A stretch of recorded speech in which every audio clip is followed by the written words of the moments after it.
an important thing to know about the angels is that they may roam around the different skies. They could travel far distances. And they're amazing creations. We don't know that much about them, but we do know that they may travel very far distances. Allah has given them powers that He has not given humans or animals. He has given the angels amazing powers. And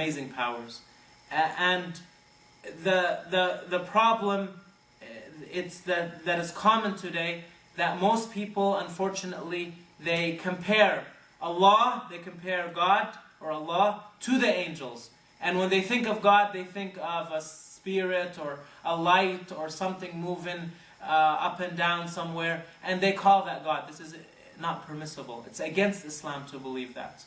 And if you believe that about the angels, that they move from one place to another, sure, that's the case with angels. If you believe they are made from light, that's the case with angels.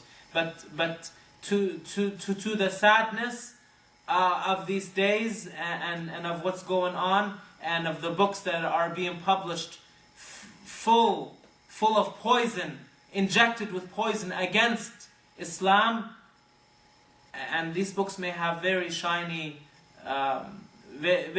titles and may look very Islamic and may have a lot of Islamic terms and correct words in them, but they may be mixed with the poison of disbelief. Be careful and be warned, and teach yourself and teach your families and teach your friends how to protect the Iman. Our most valuable asset is Iman. It's not our children. It's not our children. It's not our money. It's not our mortgage. It's not our house. It's not our car. You ask everyone you ask, what's your most valuable asset? Most people, they say either their children, their dogs. In this country, they say their dogs or their house. And the true and the honest and the sincere and the question that fits and that is correct is your Iman, your belief. If your belief is correct and it's in line, it's connected to what the Prophet ﷺ taught us around 1500 years ago, then MashaAllah, you are lucky. And I am lucky. And we are on a good path. And if our knowledge is disconnected and has been polluted by beliefs against what the Prophets and the companions and their students convey to us through a reliable chain of transmission, then let us cry. And our crying will not do much, but we have to search and we have to ask questions and we have to be sure that our knowledge is firm and tight and strong so that we can be successful.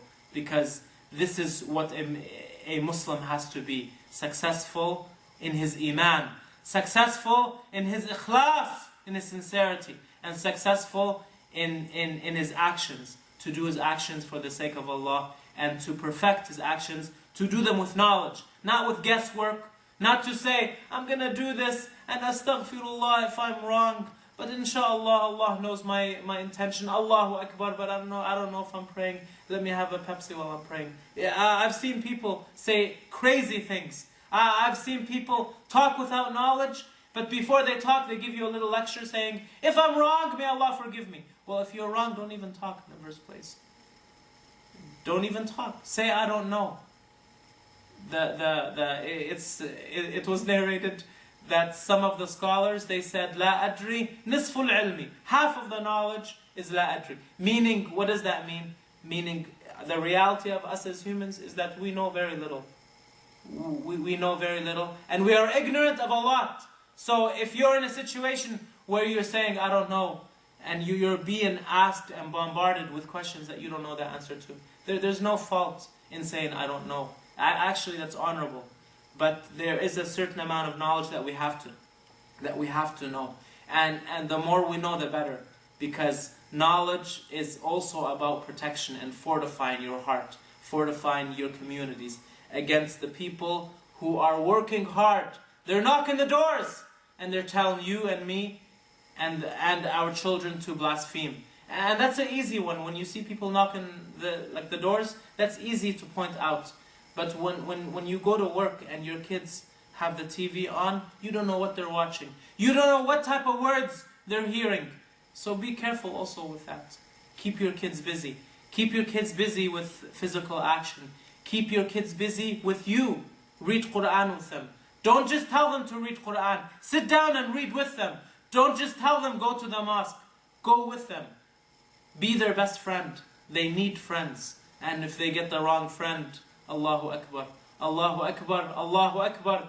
The friends, إما الصاحب ساحب إما إلى الجنة وإما إلى النار. The friend is a person who pulls you either to heaven, to Al-Jannah, and that's the good friend, or to An-Nar. And most friends and many friends in this day and age are friends who ruin other people. May Allah protect us, have mercy on us, make us die as pious Muslims. Allah, we ask you to allow us to see the truth as truth and follow it and support it, and to see the evil as evil and be away from it and reject it, and to increase our knowledge and make us of those who implement it with true sincerity for your sake, and to spread Islam right, east and west, and to stand up in defense of Islam against its enemies, the hypocrites from within and the enemies from outside. Allahumma ameen, Allahumma ameen, Allahumma ameen, bijahi Muhammadin khayril mursaleen.